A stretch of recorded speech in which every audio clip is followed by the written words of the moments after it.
Welcome back to another Kentucky Derby profile here on Racing Rundown. Today we're going to be talking about Cyberknife, the winner of the Arkansas Derby this year. And as usual, we're going to get into the same formula that we have for all the other profiles. If you haven't checked out our playlist, which will be down below in the description for some of the other Kentucky Derby profiles that are available on Racing Rundown, be sure to go give those a listen. We're doing all 20 horses. And as I mentioned, we're getting into Cyberknife now on this week's video. So Cyberknife, the thing with him that's very interesting is we're taking a look at his maiden race now.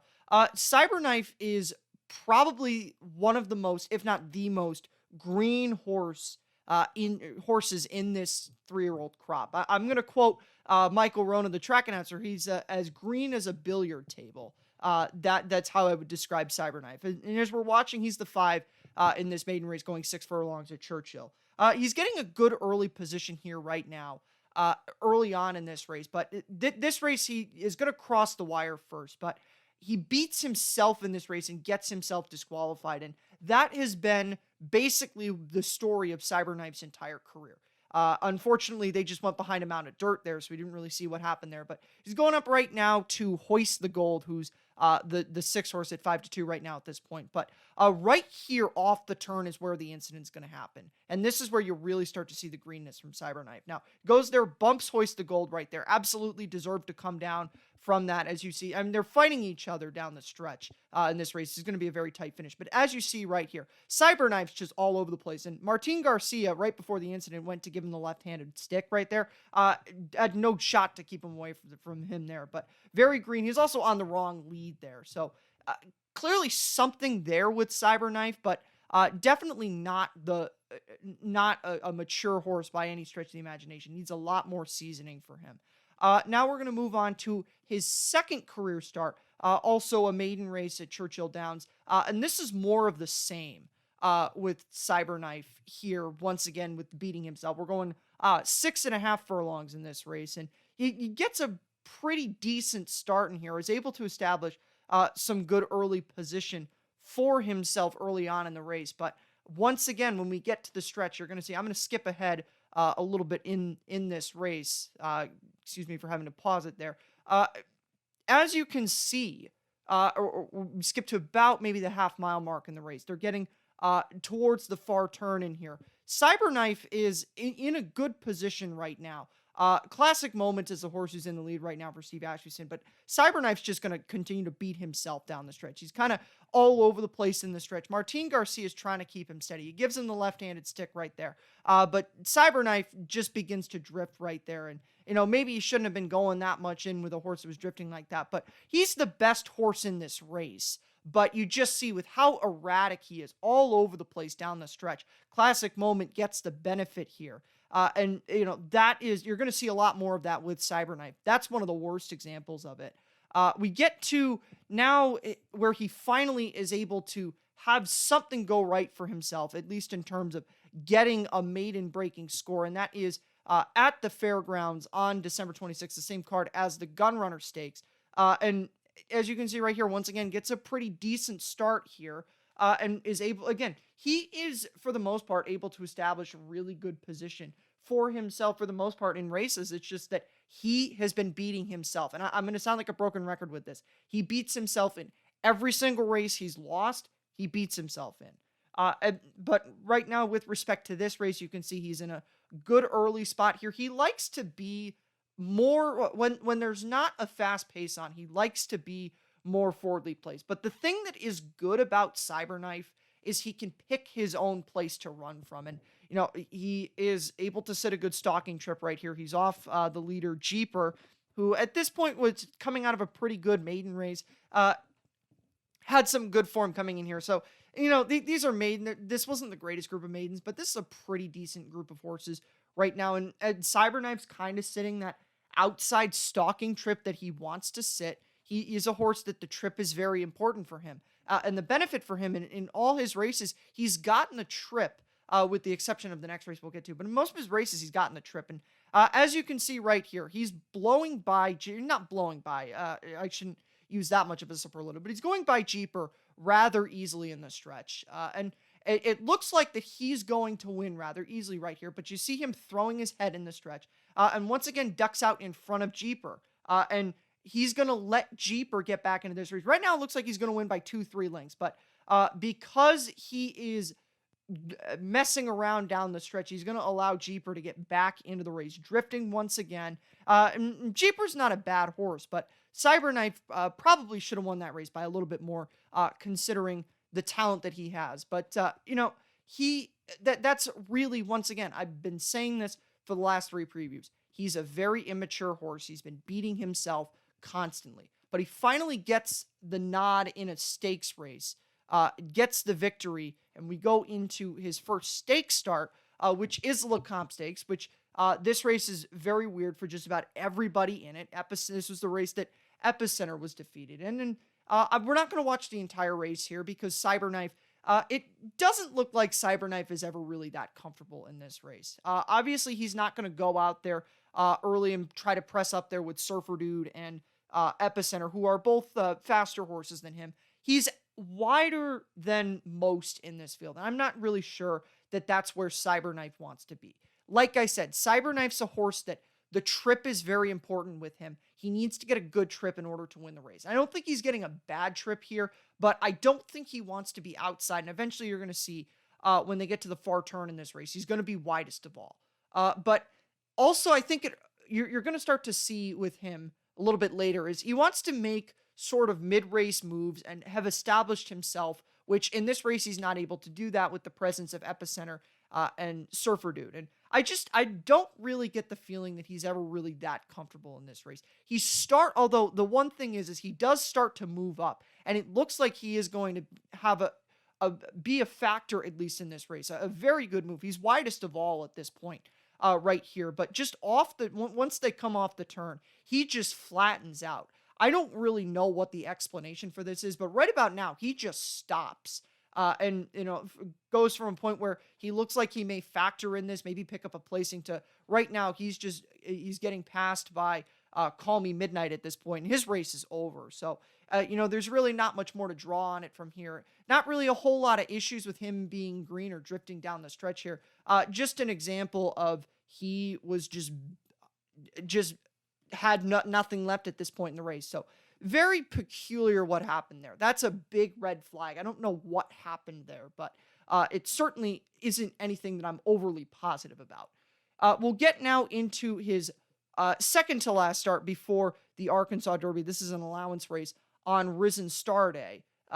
Drops back down to Allowance Company from Stakes Company. You could make the argument, going back to Lecomte for just a second, that was maybe a little bit too much too soon, but I'm not quite sure how I feel about that. This race, though, for Cyberknife is going to go a lot better. He's going to get a good... He's wide again in this race, but he's able to be a little bit more forwardly placed here in this race, and I think that's generally what Cyberknife wants to do. He's not going to be out there with everybody else in the race pressing on the lead, but he wants to be closer to it. And a race like this where he's able to sit off of one leader and be in contention doesn't necessarily always have to be next to one horse. He's getting a lot better trip in this race than he did in the Lecomte Stakes. And once again, sitting the typical Cyberknife trip, sitting behind one horse. Sometimes he's sitting behind a couple of horses, but he's in the clear. He's not really having to deal with any horses bothering him or anything like that, having to be wider or any of the issues that plagued him in the Lecomte. And at this point, he's moving really well. Good fractions for him to run into. And he's going to make his move about now at this point. A little bit premature there. Now as we go into the far turn, this is where he's going to begin to pass Peaceful Waters and go on to run a very strong... This was a very strong allowance effort. And one of the reasons why he was highly regarded going into the Arkansas Derby. The good thing about this race is Cyberknife isn't really having it isn't having as much of those issues. He is drifting there. He does get kind of a reminder there, does kind of drift in toward the inside, but Florent Giroux is managing it. He gets the left hand there, ducks out just a little bit, but not really anything overly terrible in this, but not something where I'm looking at it and saying, okay, that problem is solved. And the reason why I'm not looking at it and saying that problem is solved is because of what happened in the Arkansas Derby. Now, the Arkansas Derby is a very big race to unpack when it comes specifically to Cyberknife. A lot of stuff goes on with him in this race.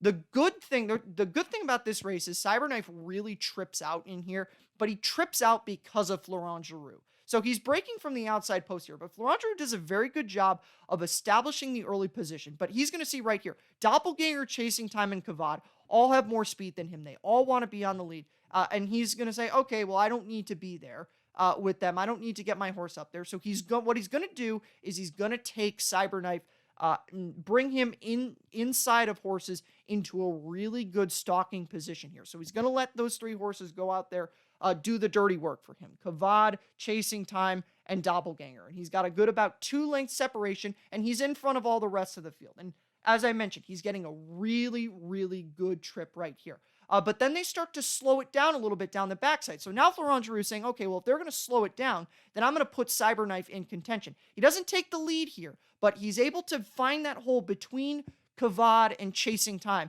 And he goes for it right there, and he puts himself in the position where he's going to get first run on whoever's going to be coming from the back. And really, there's only one horse that's going to be coming from the back, and that's the filly Secret Oath in here. Right about this point is when Kavad is beginning to tire. Florent Geroux is sitting on a ton of horse right now. The filly's got way too much to do. No one else is coming in this race. And right now is when he's beginning to take the lead away from Kavad at this point. Cyberknife is sitting on a ton of horse here at this point. Off the stretch, like I said, the filly's running a big race here. She's just got way too much to do. Cyberknife's in the stretch. The race is over at this point, but you start to see the greenness once again. He gets the left-hand whip there from Florent Geroux. He's ducking out from that.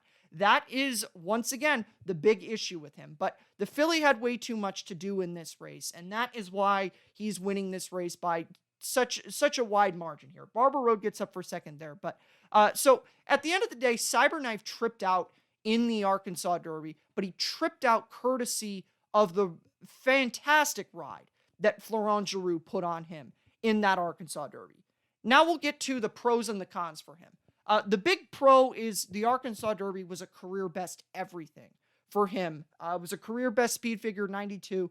Best time, obviously a grade 1 effort, big to jump up from the Allowance company, and first winning effort in Stakes company, and it comes in grade 1 company.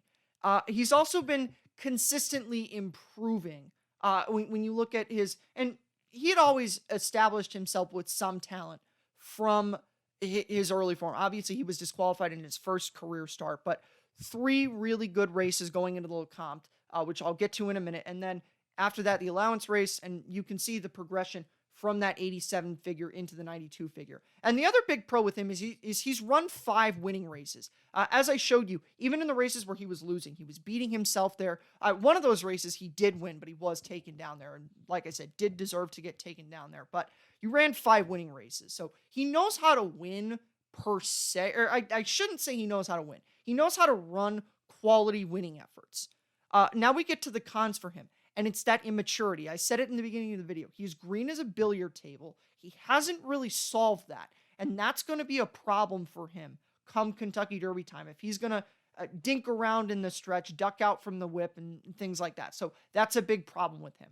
Another issue, the Arkansas Derby field, or the Arkansas Derby road to the Kentucky Derby Trail has been awful this year. That is going to be talked about a lot more when Eric gets into Barber Road, but really the horses running in Arkansas have just been awful. And I really think that anybody from any of the other major circuits, Florida, Santa Anita, New York, really any of the other circuits could have gone to Arkansas and won that Arkansas Derby. So I'm not really that impressed that Cyberknife was able to beat a group of really bad horses. And then in the Lecomte Stakes, I don't know what happened there, but it was a bad race for him. It was a really bad race for Epicenter. And I'm not crazy about Epicenter's run there. And if I'm not crazy about Epicenter's run there, and Epicenter has a lot of upside with him, the Lecomte is just something that it doesn't sit well with me what happened there. So Cyberknife, I'm going to be completely honest with you, and I've tried to make the case for him. We're going very glass half full with these previews, and I've tried to make the case for Cyberknife, but I'll be lying to you if I think that Cyberknife has a chance to win the Kentucky Derby. He's one of the few horses that I'm not considering at all for this year's Kentucky Derby. Most horses, I think, have a shot. Cyberknife's one of the few horses that I'm just not even going to look at come Derby time because I don't think he can win the Kentucky Derby. I could be wrong, but I don't think I will be. But if you are able to draw from any of the positives that I did tell you from Cyberknife, and you do like that Arkansas Derby victory, then I hope I was able to help you out a little bit with Cyberknife. I'll be back. My next preview is going to be Smile Happy. As I mentioned, the previews are in a playlist down below, so you can go check out the other ones. We'll see you then. Have a good one.